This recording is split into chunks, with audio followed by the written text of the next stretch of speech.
O professor Dr. Joel Souza Dutra definiu a gestão de pessoas como responsável por um conjunto de políticas e práticas que permitem a conciliação de expectativas entre a organização e as pessoas, para que ambas possam realizá-las ao longo do tempo. Historicamente, os modelos de gestão de pessoas no setor público podem ser compreendidos em 3 períodos: o estado patrimonial, o burocrático e o gerencial. Nesta evolução, é possível observar que os modelos de gestão de pessoas na administração pública foi se modificando ao longo dos anos, recebendo forte influência do setor privado e se adaptando a fatores externos decorrentes de um mundo globalizado, como os impactos gerados pela instabilidade econômica que levaram a um novo modelo de relações trabalhistas. Embora atualmente a administração pública ainda carregue característica dos 3 períodos já mencionados, a gestão de pessoas sob o modelo atual, gerencialista, pretende entregar serviços mais eficientes e orientados ao cidadão. Deste modo, adotar uma organização estratégica e uma equipe formada por pessoas com competências para alcançar um bom desempenho em um mundo de mudanças constantes torna-se essencial no setor público. Na gestão pública, cada engrenagem é importante para o funcionamento da máquina. Mas qual o melhor processo para a escolha dessas peças? O que deve ser avaliado? Bem, para entendermos isso, é importante ter em mente os verdadeiros conceitos de competência. Pergunta rápida: você já se perguntou o que te faz competente naquilo que faz? Quando falamos de competência, a grande maioria das pessoas associa essa palavra à ideia de um indivíduo que possui conhecimento, habilidade e atitude, ou chá, na sua área de atuação. Essas qualidades que julgamos indispensáveis para o preenchimento de um cargo são chamadas de inputs, ou literalmente, entrada, que permite o ingresso nas atividades. Mas será que somente esses pontos são suficientes para classificarmos a competência de uma pessoa? Na verdade, existe uma diferença entre as habilidades e os conhecimentos mostrados no momento de uma contratação e os resultados entregues posteriormente. Ser uma pessoa qualificada ao cargo tem a ver com o seu desempenho no posto de trabalho, enquanto os conhecimentos e habilidades são direcionados a falar sobre a competência individual. O autor Joel Souza Dutra já ressaltava a importância de distinguirmos a realidade do que é considerado competência para a maioria.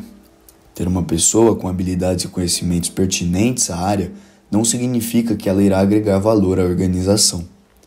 Essa entrega da pessoa está relacionada ao que efetivamente será feito e também a outra competência, a competência organizacional, que são fatores que permanecem na organização independente do ocupante do cargo.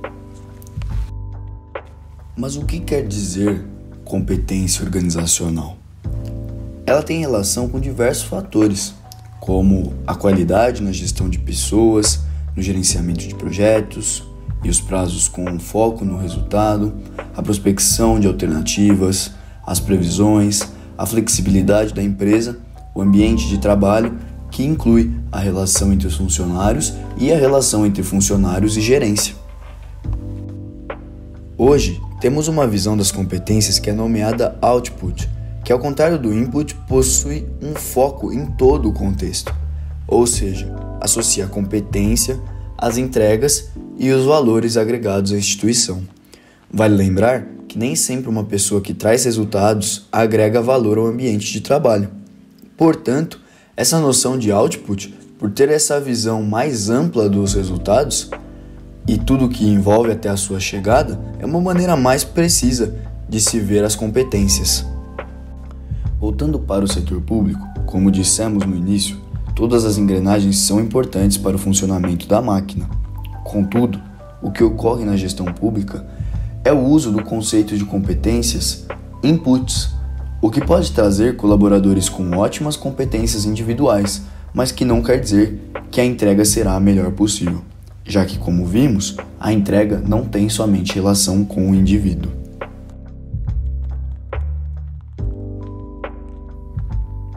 falamos dos avanços na gestão de pessoas no setor público, podemos iniciar a nossa reflexão remontando seu passado histórico. Desde a República Velha, onde tínhamos o patrimonialismo, a administração pública já apresentava grandes disfunções. Disfunções essas advindas de fenômenos como a corrupção e o nepotismo.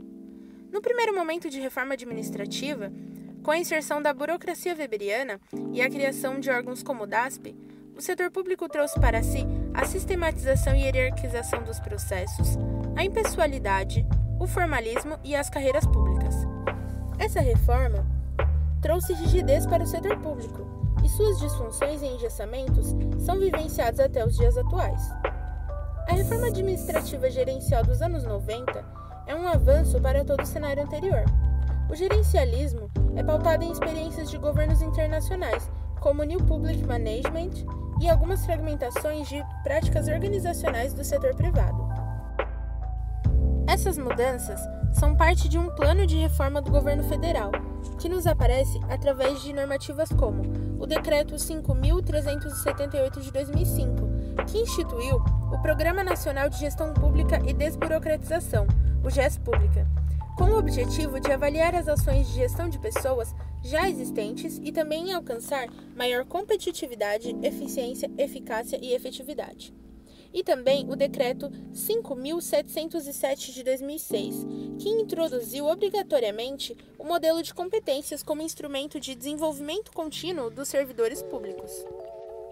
A perspectiva trazida pela gestão de pessoas tem como desafio principal produzir um processo de mudança duradoura nos serviços públicos, trazendo inovação e se preocupando com a regulação do ambiente através das relações de trabalho e da subjetividade humana. Esse processo requer um planejamento claro para contemplar a individualidade, entender as essências, formações, personalidades, comportamentos e relacionamentos de cada um dos indivíduos, nesses aspectos onde moram as dificuldades. Os desafios principais são em relação à transformação na atitude e comportamento dos servidores. É um processo que exige paciência e tempo, pois há resistência para sua inserção nas ações organizacionais, mesmo que mais simples e cotidianas. As dificuldades dos gestores e líderes em implementar políticas de gestão de pessoas se desdobra da seguinte forma.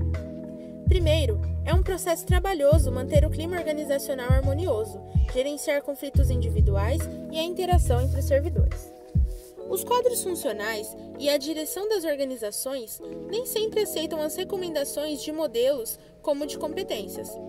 Há resistência dos servidores em inovar, devido a valores e crenças limitantes, e costume dos servidores com processos burocráticos e engessados. É difícil compreender o que motiva os indivíduos a serem proativos. A conexão entre as pessoas e os resultados a serem alcançados pela organização também é uma dificuldade.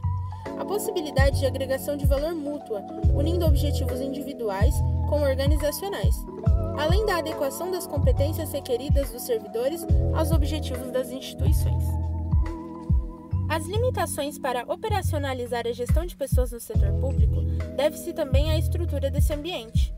A estrutura do setor público é peculiar e muito diferente do setor privado, pensando desde a natureza das organizações, sua finalidade, o recrutamento, a seleção e contratação e também os métodos de avaliação de desempenho.